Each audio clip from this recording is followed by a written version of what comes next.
Welcome to the Optimistic Curmudgeon, where the best ideas win. I'm your host, Josh Herring. Today, my guest is Dr. Alan Mendenhall.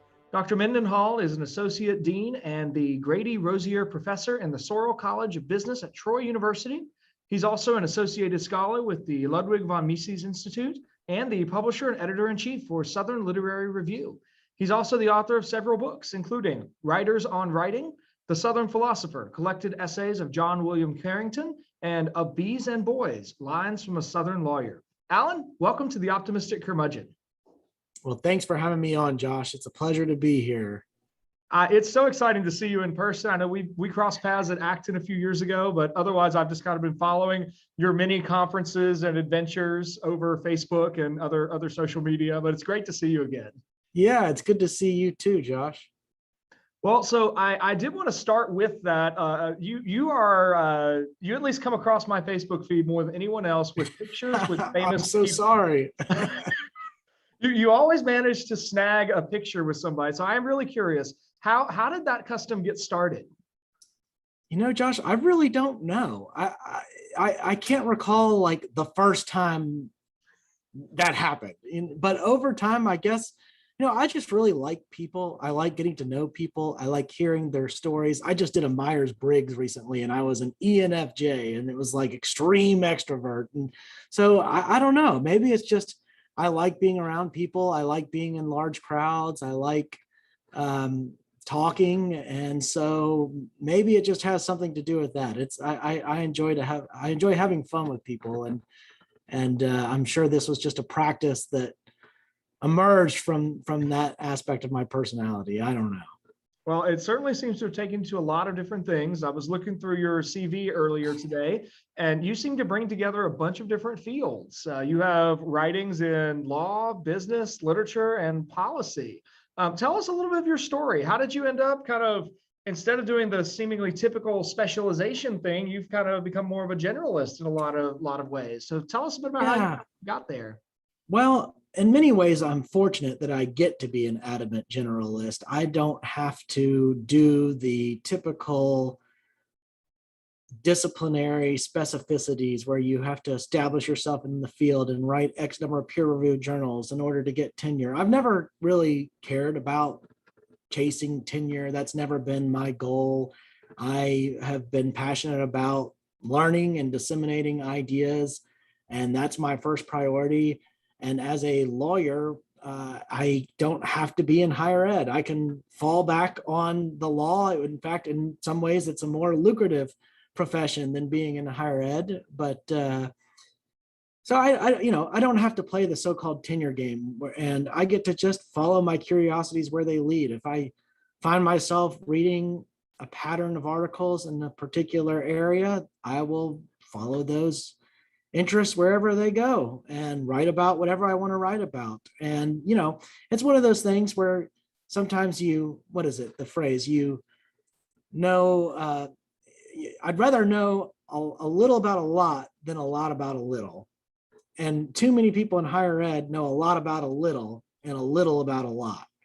And so I think that the breadth is a good thing for academics. I think there needs to be someone who can just sort of transcend these artificial disciplinary boundaries and speak to a wide variety of topics, not from the position of an expert, but from somebody who just has at least some sort of immersion in different areas. So really then all of these for you are just different passions and different interests at different points in time. That's correct. That's fascinating. I love that. And in part because I think it fits really well with the guy we're talking about tonight. Richard Weaver is one of the first people that I read who very conscientiously articulated the loss in the world when you get away from the medieval doctori philosophi as the one who has mastered as much as you can ever master them, but who has mastered the liberal arts and can see the unity of knowledge. And that I found that vision captivating. I'm pretty sure he articulates that in both Ideas Have Consequences and Visions of Order. But it's certainly something that seems to be lost in our modern day. So I'm really excited I always enjoy talking with folks who know about a wide variety of things and kind of bring those together. Yeah. Yeah, no, and Well, I agree with you about Weaver. I mean, he celebrated sort of the feudal version of society, and the code of chivalry and the concept of the gentleman.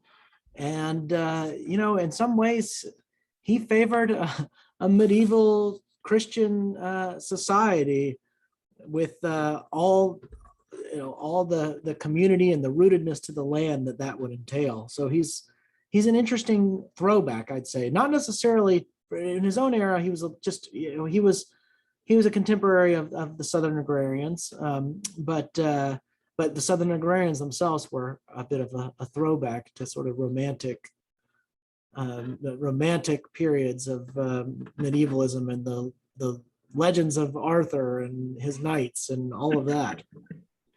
oh, that's certainly true. And though, oddly enough, I always find it fascinating. And Weaver cast such an alluring vision that he didn't himself live terribly well. I mean, as far as I understand it, he lived out of a hotel room in Chicago for many years and would make an annual trip back to Weaverville to the family home. He Family actually, reunion, basically. Yeah.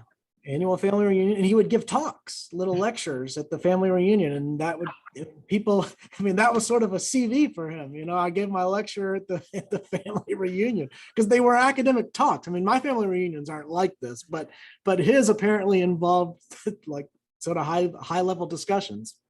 oh my goodness. Well, I guess, I mean, I've never really thought about his family, but I suppose they must have his intellectual interest must have grown out of something that was already there in his family, presumably.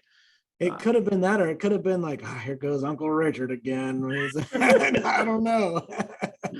Oh man. Well, so tell us a bit more about Richard Weaver and particularly his book Southern Tradition at Bay. I know we ended up connecting over your recent review of that in Liberty Fund's journal, Law and Liberty.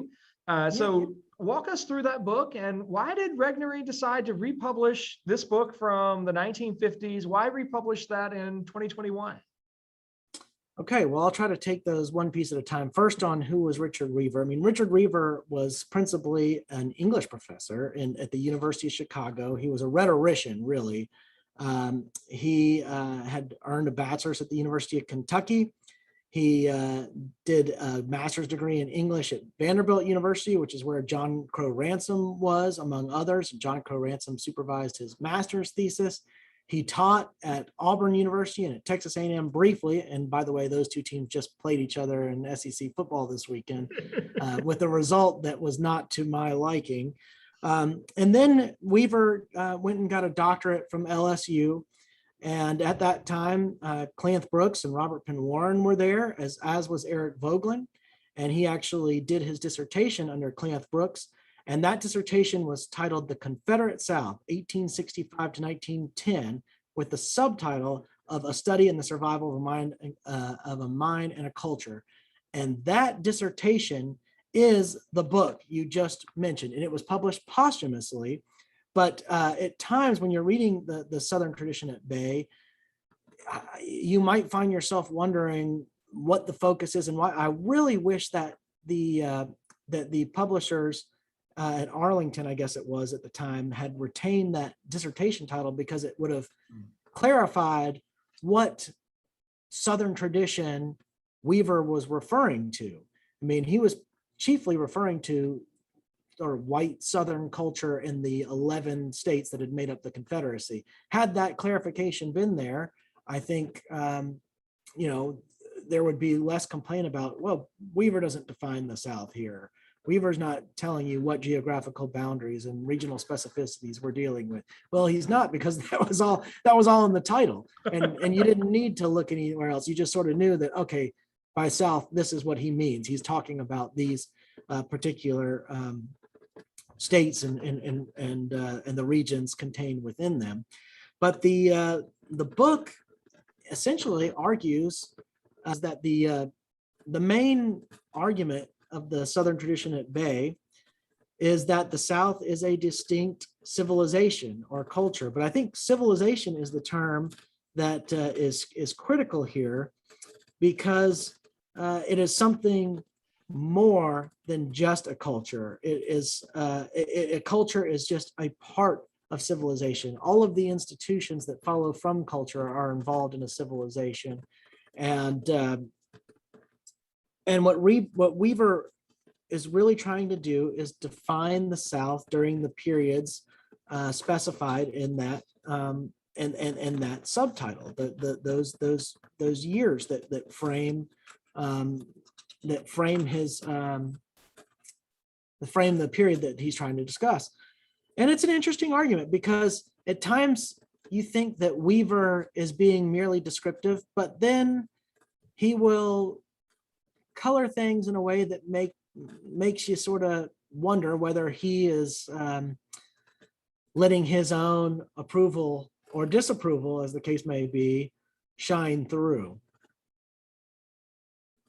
That sounds so similar to what he does in Ideas Have Consequences. I mean, where just like there'll be paragraph after paragraph of description, but then he'll land it on just a key poignant sentence that seems so applicable. But he doesn't do that he doesn't do that preacher thing where he'll say, and now my first application point is, he doesn't do that. He just fits it right in with the descriptive. Right. And it's a very literary way of writing as well. But we know from sort of his other talks that and other writings that some of the things that he celebrates in those, he also identifies in this dissertation. So keep in mind, this is a dissertation. So it's got that, it's that medium with that particular audience in mind. So he's not going to let his own personal predilections come through too much. But we know from other writings that, you know, the way he talks about Southern traditions and the way he sort of rails against science and industry and even capitalism and central power suggests that the ideas that he identifies with the South in the Southern tradition at bay, he agrees with.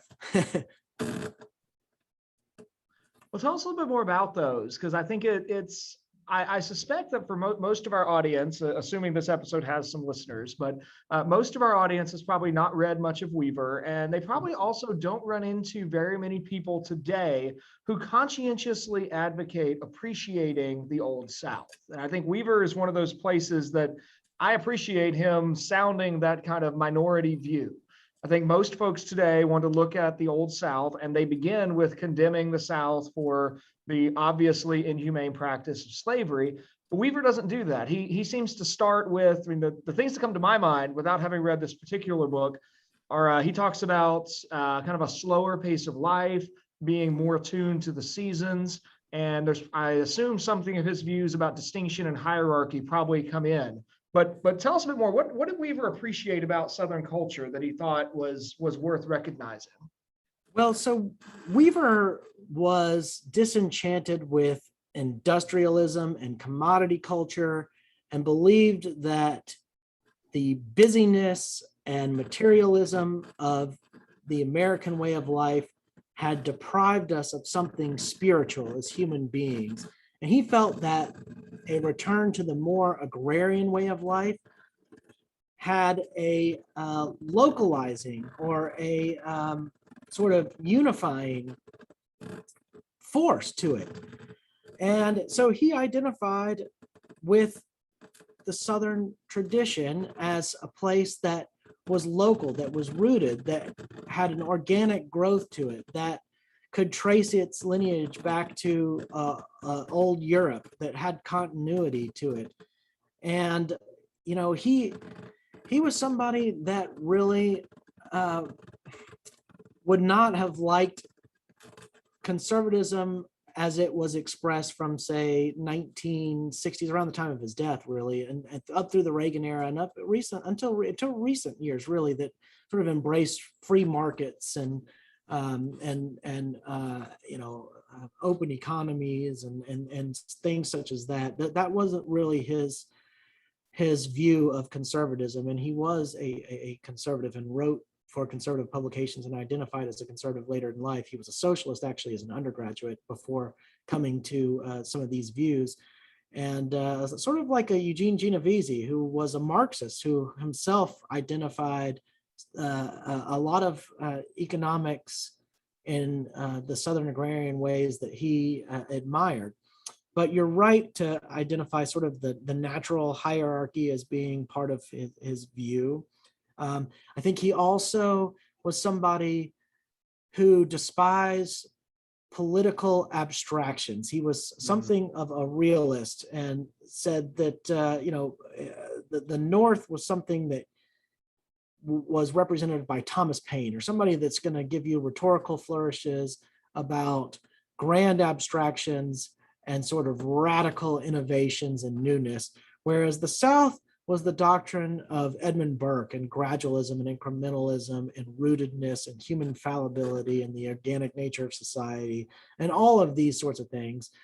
And so if you're thinking about it in terms of like Vogelin or Kirk, Weaver fits right in as somebody that's going to warn against totalizing abstractions, or working towards ideals that had no concrete basis in reality. These were dangerous things to him.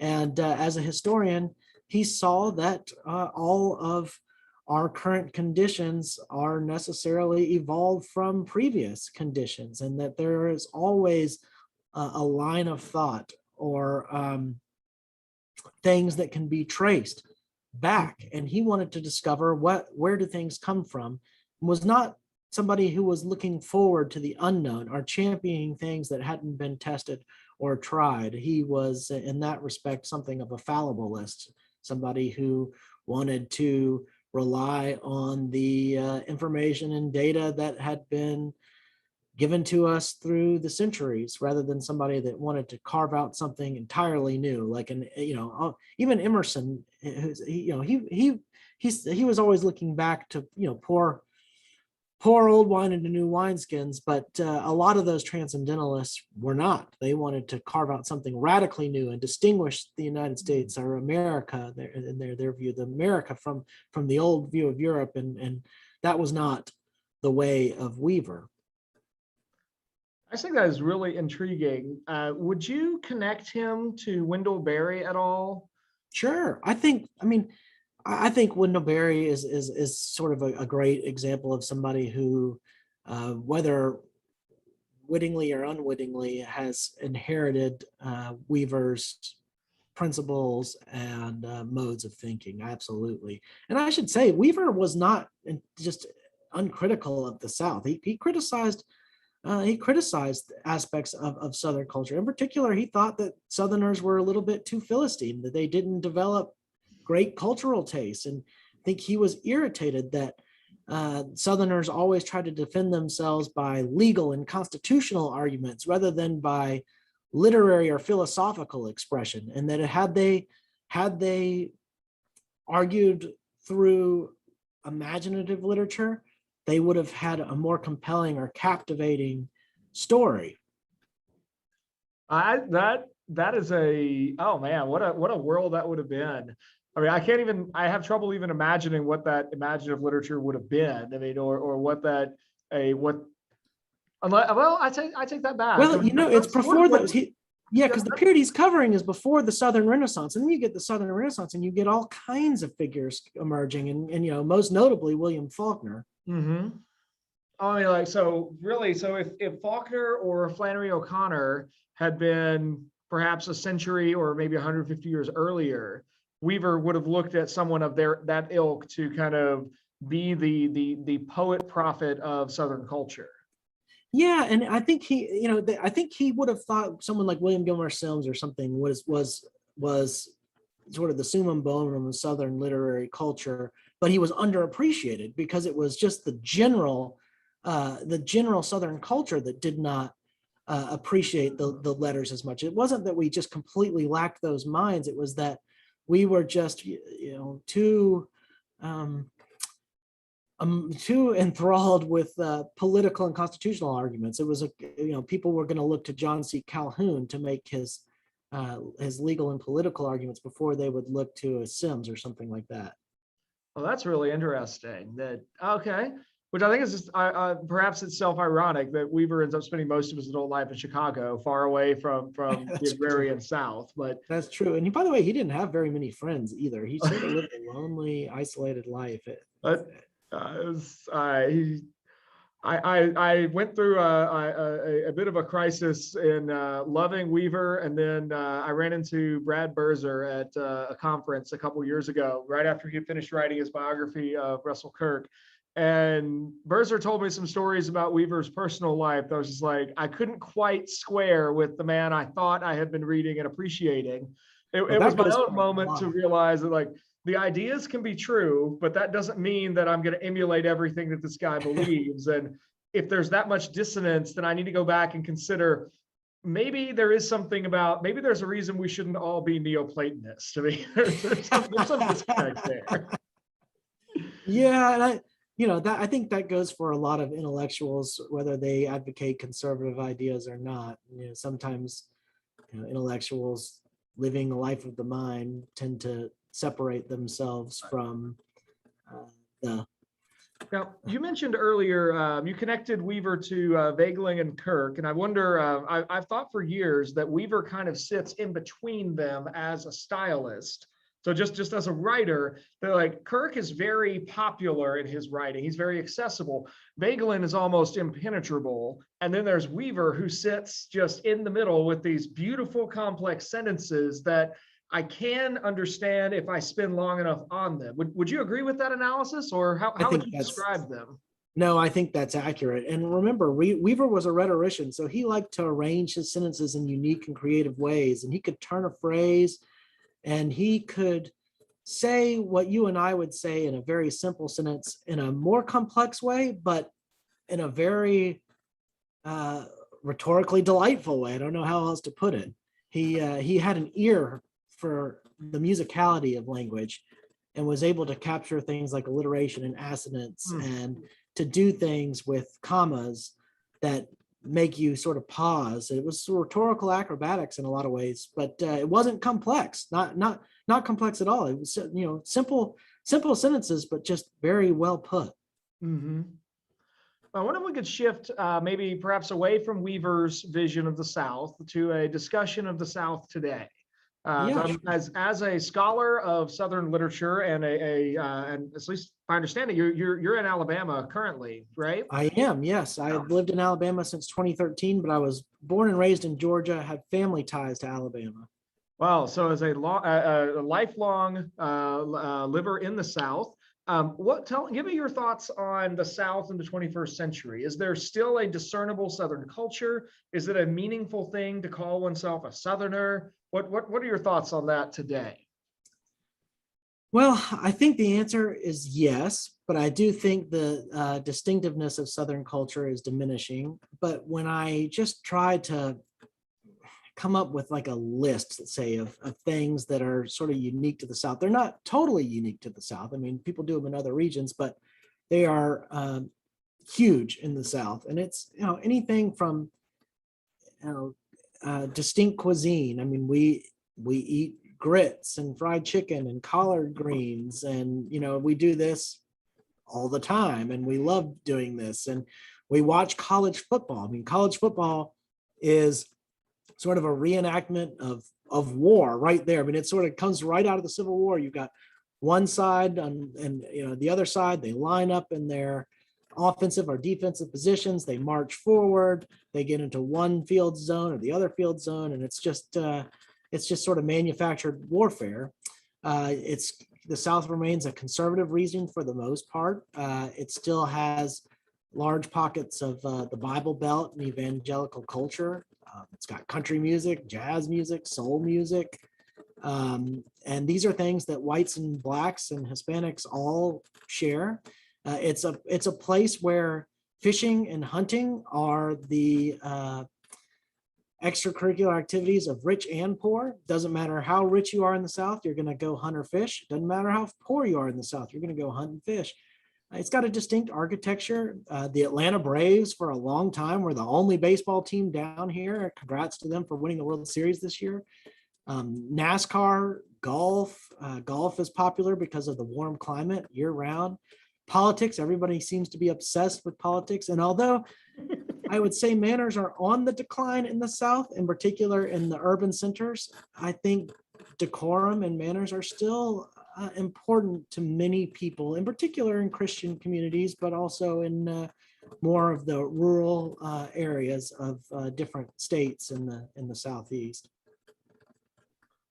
That's quite the list. I don't know. I mean, I don't know what those have in common. That's the thing is, I don't know how to tie them all together, but I find it interesting because, you know, the South still has this reputation for being,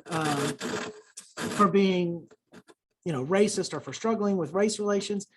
And the South is actually the most diverse region of the country by far, and has a vast African American population, has a vast Hispanic population, has a vast Native American population, and a lot of other immigrants coming in. And the new migration was this phenomenon in the 70s and 80s and 90s and continuing on today, where African Americans have en masse moved back to the South as cities have deindustrialized, as you know, the Midwest has started dwindling in numbers, and as industry begins to leave manufacturing and other sort of jobs that were popular in like a Detroit or a Pittsburgh or, you know, any of those sort of manufacturing towns. And African Americans are moving in large numbers to the South. The millennials in particular are coming to Texas and Georgia and Florida and North and South Carolina.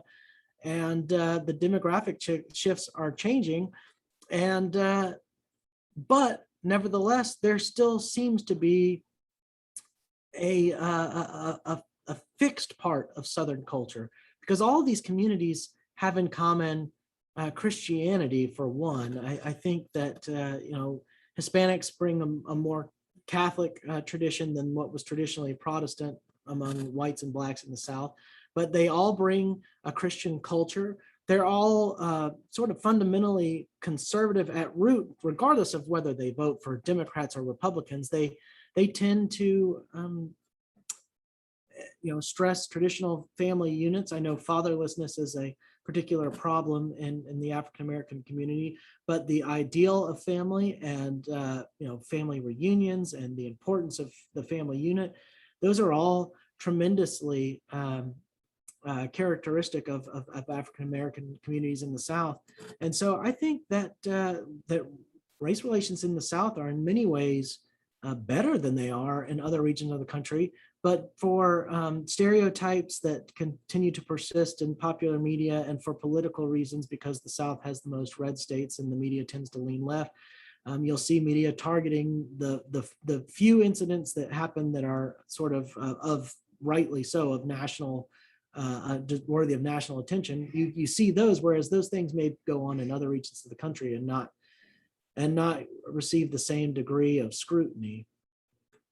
Sure. No, that's certainly true. And I remember, I mean, I'm thinking the one that comes to my mind immediately is the shooting in the church in Charleston a couple years back. I mean, that was certainly a tragic moment for that community. It certainly did rise to national attention, though. I'll just take a quick moment to point out that at least as of November 8th on 2021, when we are recording, the same media that reported extensively on that has ignored pretty much all of the moments of persecution of the church in communist China. That has gone basically ignored, and it is a massive, massive human rights violation. But that's really a tangent. That really doesn't have a whole lot to do with what we were discussing. I was like, as you were describing that, I wonder, it reminded me of a section in Ideas Have Consequences where Weaver talks about culture existing on three levels. As the lowest level is sort of the ability to trust in other people that they will keep their word.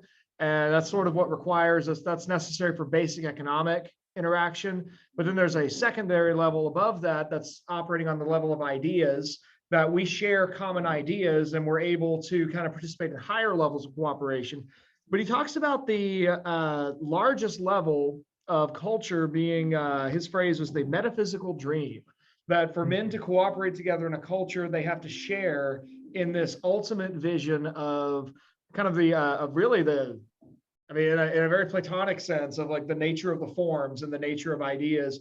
And that from that, then we get all those lower concerns are kind of ranked in relation to the higher. I wonder, from your description, it almost sounds like a sort of ill-defined Christian conservatism might be the metaphysical dream of the South that holds all those pieces together. Does that I fit think or I think no? that fits. I think that fits. And of course, different communities can point to different um, different biblical texts or different biblical traditions to place their emphasis. I mean, obviously ideals of equality and justice are central to certain communities, whereas other communities are going to emphasize other things. I mean, even the prosperity gospel teachings are prominent. Joel Osteen's right down there in Texas too. So these are all different different directions that people are taking their Christianity. But you're right that at heart, the metaphysics behind the metaphysics that might underlie this or unite all of this is essentially Christian. Yeah, well, as kind of a last question about the South, do you think Southern culture will really be able to continue being some sort of ill-defined, homogenous thing? I mean, like you referenced it a moment ago, there's been so much movement into the South. I'm thinking of two areas in particular. And the state of Texas picked up a new congressional district in the last census, primarily from people moving from California and New York. Then my own area of Raleigh, North Carolina, just displaced Austin, Texas, as the best new city to live in for millennials in 2020. So in these kind of changing demographics, do you think Southern culture is going to continue to exist and be transferred from one generation to the next, or is it going to go the way of other cultures as it's displaced through population change? Well, I don't have a crystal ball, but I tend to think that all cultures get repurposed and re-expressed from generation to generation.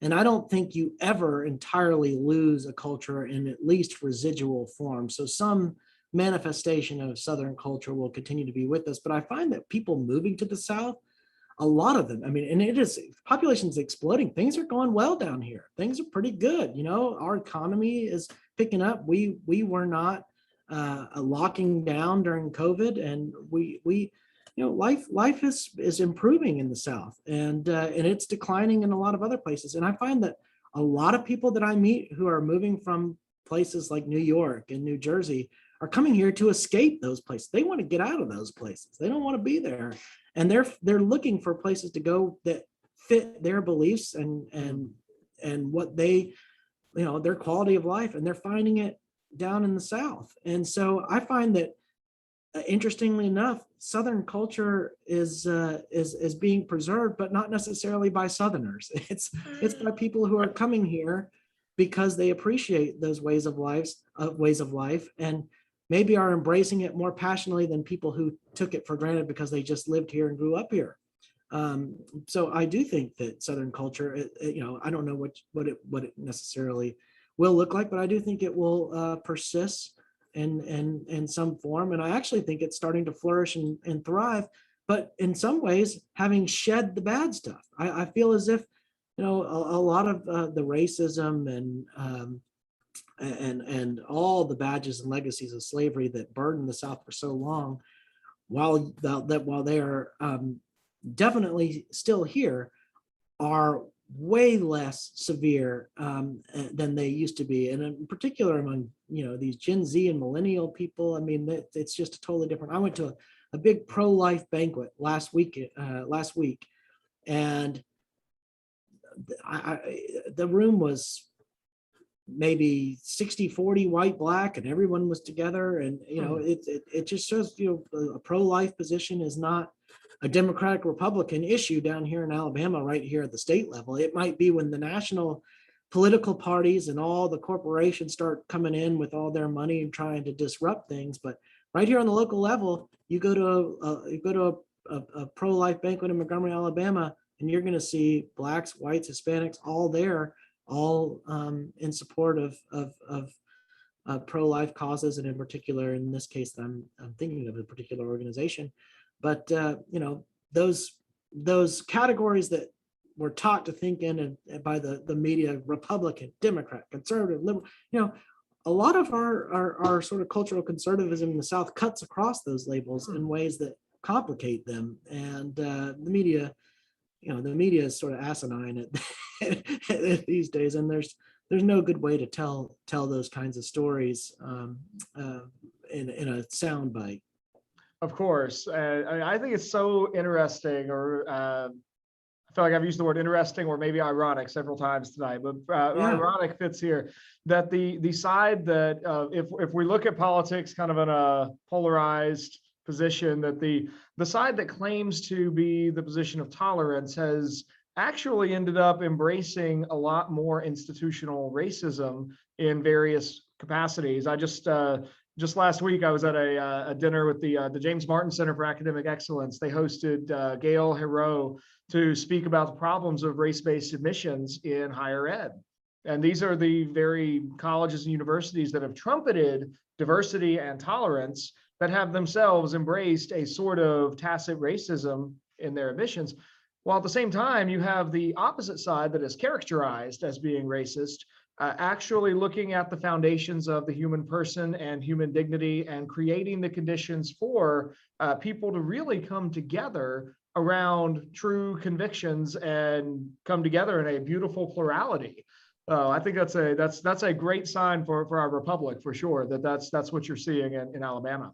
Well, and it's one of the beauties of Christianity is that, fundamentally, the belief that all humans are created in God's image, and that all are inherently fallen, and that we are all sinners in need of grace. And that is a beautiful concept. It doesn't matter what you look like on the outside. We're all in need of God's grace, and we're all created with that same human dignity, no matter who we are, no matter what we look like, and no matter how bad we are, we're all forgivable. Amen. Amen. Well, Alan, before we close, I've got three last questions for you. First of those, what are you writing currently? I know you have your CV had the line of hundreds of articles published in lots of places, so I'm sure you have something in the pipeline currently. Well, you mentioned the Martin Center. They actually emailed me today and said, "Hey, where's that book review we're waiting on?" So I've got to get a book review to the Martin Center. I'm writing a piece for Law and Liberty on a new university that's going to launch in Austin, Texas. I'm sure you'll hear about it within the coming days. I've got a book that technically it came out in September, but we're in the middle of a supply chain crisis. And so my delivery date is like December 23rd for this thing. I just want to hold my new book, Josh. I just want to hold it in my hands and it won't come. Oh my goodness.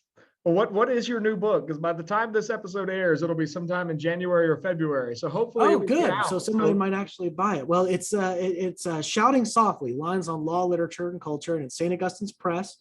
And I had actually submitted the manuscript to them during COVID, and they said, and I'd submitted it as, with the title of The Collected Works of Alan Mendenhall, Collected Essays of Alan Mendenhall. They said, "You know what? We really like these essays, but you're not famous. So we're not gonna publish a collected works. We realize that you're just trying to republish a bunch of essays that you've already published in book form. So why don't you take the manuscript back and work on it and get it to us by August 2020?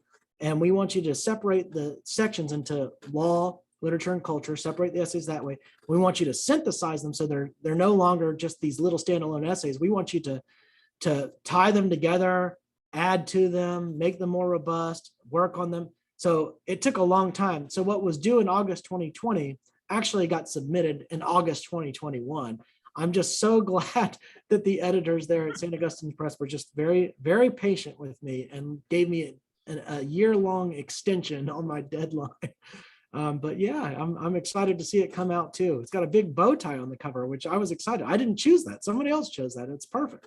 I think you must have quite the collection of bow ties, because I think in most pictures I've seen, you're wearing a different bow tie. I have a lot of bow ties and a lot of ties. Oh, there we go. What are you reading right now? Well, I can actually tell you. Oh, they're not on my desk, but I've got the new Sally Rooney novel. I wanted to figure out why everyone referred to her as a millennial author. She's this Irish author that writes these books on relationships, and I just was curious, like, what is it about this person that makes makes her a millennial author. So that's I decided just to pick up a novel and read through that. I've got a long list of books to get through, and unfortunately, I'm teaching a class that's on leadership, and I'm having to go through this leadership textbook that's not quite the way I would write one. I went to an Aspen Institute seminar in August, and we did, it was a leadership executive seminar, and we did it with Great Books text, and it was absolutely wonderful. So I think that I will be reworking my syllabus in subsequent semesters to tailor it toward that sort of pedagogical approach. I think these Great Books texts, they continue to teach, they continue to withstand the test of time, and there's a reason for it. They generate conversation and discussion, and that's really what you want to do in a classroom. That's it. And no shame to excellent professors, but there is something about a class that is centered on great text, and where the professor really kind of sets up the access to the text, and then the students go to it, and it's all this big collaborative, we're learning together moment. There's nothing that quite beats that. It's true. And you can get to the same sort of leadership principles that way as you could going through the leadership textbook. Fantastic. Well, Alan, lastly, where can listeners find and follow your work online?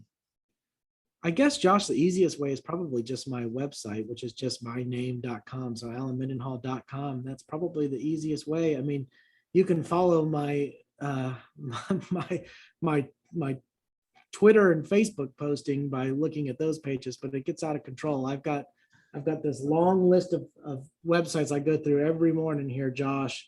You can see I put them up, and I go through every single one of these publications every morning to see what each one has published that's new that day. And I tend to focus on arts and culture, and just I tweet what I read, and it's become a habit that I can't break. I wake up every morning feeling obligated to get on there and post all those articles. Well, I for one appreciate you doing that. I usually see those on Facebook. I'm still getting back into using Twitter, mostly for this podcast. But I know Richard Weaver would hate us, wouldn't he? He would say we just need to abandon the internet, and we need to go move to a monastery or something. I don't know, but I can't tell you how many of the articles you've shared out I found really helpful. So I appreciate your habit. It's very beneficial. Oh, well, thanks. I never know if people like it or hate it, but that's enough people will tell me that they like it that I'll keep doing it. Well, there we go. Well, Alan, thank you so much for joining us here on the Optimistic Curmudgeon. This has been a great conversation. Well, thanks, Josh. I appreciate it. Thanks for having me on. Well, listeners, thank you for joining myself, Josh Herring, and my guest, Dr. Alan Mendenhall, today for another episode of the Optimistic Curmudgeon. If you like this episode, please do leave us a 5-star review wherever you watch this show or listen to the podcast, and share it with your friends. Until next time, seek the good, discover the true, and love the beautiful. You've been listening to another conversation on the Optimistic Curmudgeon. If you like what you've heard today, please leave us a 5-star review on your favorite podcasting platform. If you want to get in touch with us, you can email us at optimisticcurmudgeon2021@gmail.com. You can find us on all major social media sites. I'll list 3. We're on Twitter at OptimisticC3, on Instagram at OptimisticCurmudgeon2021, and Facebook at facebook.com/the-optimistic-curmudgeon. You can find our show notes, guest bios, and all episodes stored on our website, optimisticcurmudgeon.org. Until next time, seek the good, love the true, and pursue the beautiful.